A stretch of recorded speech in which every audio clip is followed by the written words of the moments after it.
Hi everybody, I'm David with Designed in the Wild. I'm here at Disneyland tonight, and this is a place that's filled with great graphic design. The Imagineers and the graphic designers that work at Disney, their responsibility is to make sure that things are clear and understandable when they're on stage. But there are times when temporary graphics are simply needed. In fact, right now there are a lot of construction projects happening all around the property. There are ride closures. Things are changing. And when things change, the graphic design changes with it. So tonight I am walking around the park looking for these things like construction walls, temporary signage, closure graphics, and anything that tells us how Disney uses graphic design to keep people informed and keep the crowd moving.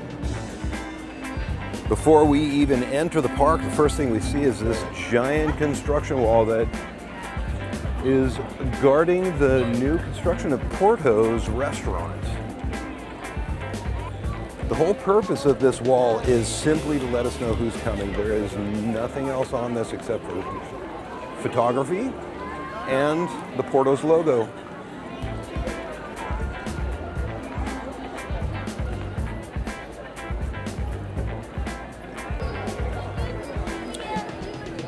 What's interesting is that nobody needs to stop to see this.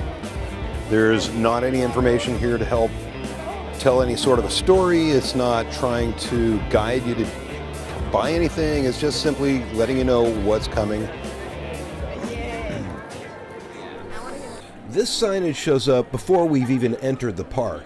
At this point, we are still walking and getting oriented with the area, so the design needs to stay as simple and low-key as possible. It's meant to be noticed, but not engaged with. If this had asked us to stop and read what was on the wall, the flow of traffic would be impacted before we even get inside.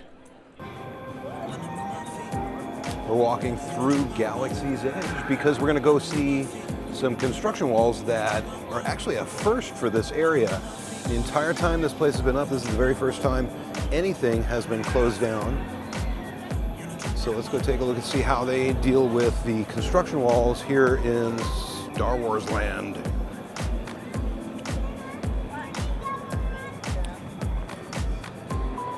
So they've shut down Rise of the Resistance, and we have these walls. Now, I love the fact that they've themed the walls with the Black Spire Outpost graphics and the Aurebesh text just below the access denied signs.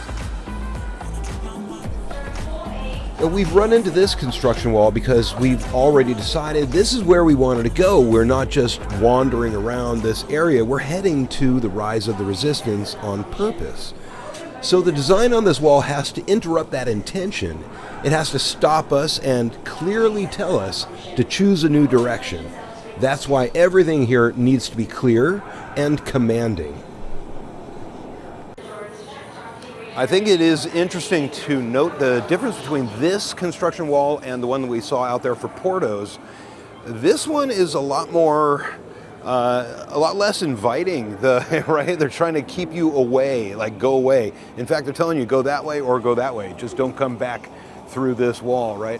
So the Porto's one was a little bit more inviting and sort of telling you what, giving you an example of what is to come. So there's a huge difference between this wall and that wall.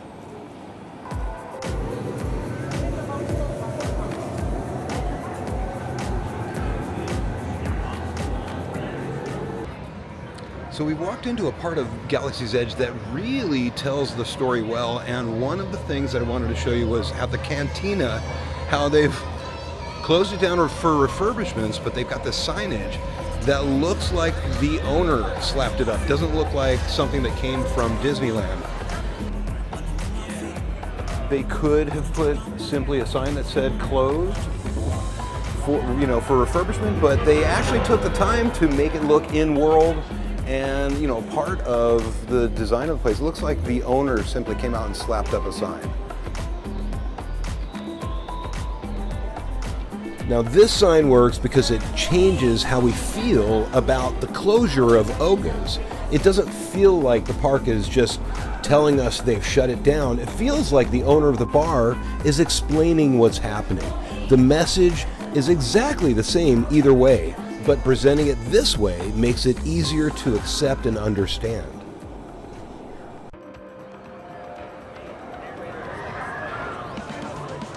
So from construction walls and messaging that tries to ward us off and keep us from coming any closer, we've got the Tomorrowland Terrace Galaxy Grill that is under construction, and the Tomorrowland stage is this way, so you can see they're guiding us, they're directing us a lot more.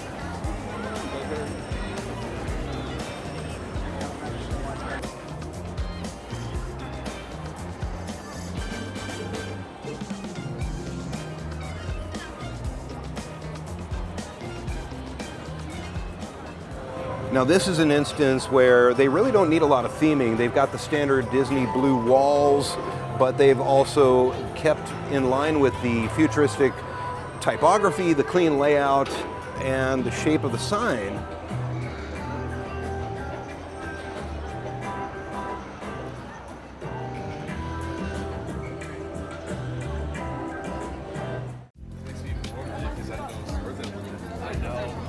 And we make our way over here to the Grizzly River Run, where they're down for refurbishments as well.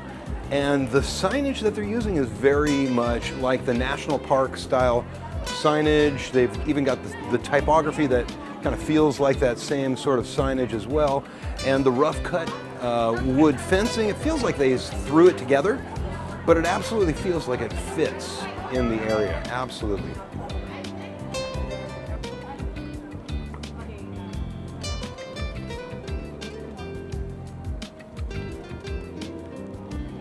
Now the Redwood Creek Challenge Trail is also closed, and they just have this one sign right here. Really cute. It just says Redwood Creek Challenge Trail is unavailable due to bear activity. I love it.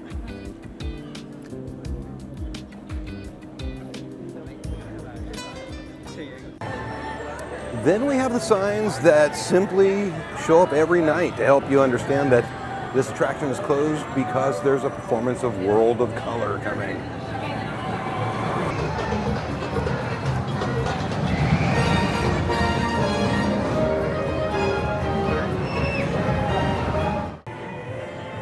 And here we are in Cars Land, and this is the construction wall on the side of this side of the Avengers campus, and it is doing a fantastic job with these posters, keeping you in the world of Cars Land while we're on this side of the wall.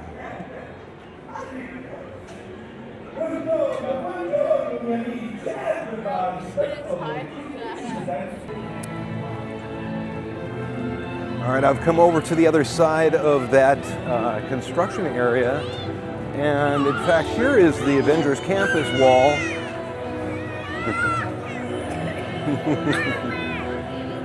For the next generation of heroes, building a legacy, Stark Industry, right? So they've got it branded with Marvel, with the Avengers. Both sides of this construction wall are blocking access to the same area, but each side is doing it in a way that makes sense for the space that it's in. On the Cars Land side, the goal is to protect the story and keep us immersed. On the Avengers campus side, it's more about branding and previewing what's being built. It's the same situation, but they're prioritizing different things. So the point of this walk wasn't really just to go out and look at construction walls, it was to notice how the temporary graphics all around Disneyland, the stuff that we usually take for granted, are doing most of the real work. They're guiding people, they're managing the frustration of the crowd, and they're keeping the park working while everything changes all over the place. And the moment they've done their job, they're gone. What I really find interesting is that all of these signs and everything that we saw tonight is basically they're trying to do the same thing, just in different ways. We've got signage that talks about construction, closures, rerouting, It's design that people typically walk by every day, but it's quietly guiding you to where they want you to go. Join me next time on Design in the Wild. Class dismissed. I'm not just a graphic designer and a high school teacher, I am also an author. I wrote a book called The Dragon Codex, Quest for the Relics of Design. This is a great story about 3 young dragons who have to learn graphic design to save the world from creative destruction. It's a book for young adults, and it's a story about family, it's a story about friendships, and a story about finding your place in the world. Pick up a copy today. I know you'll love it.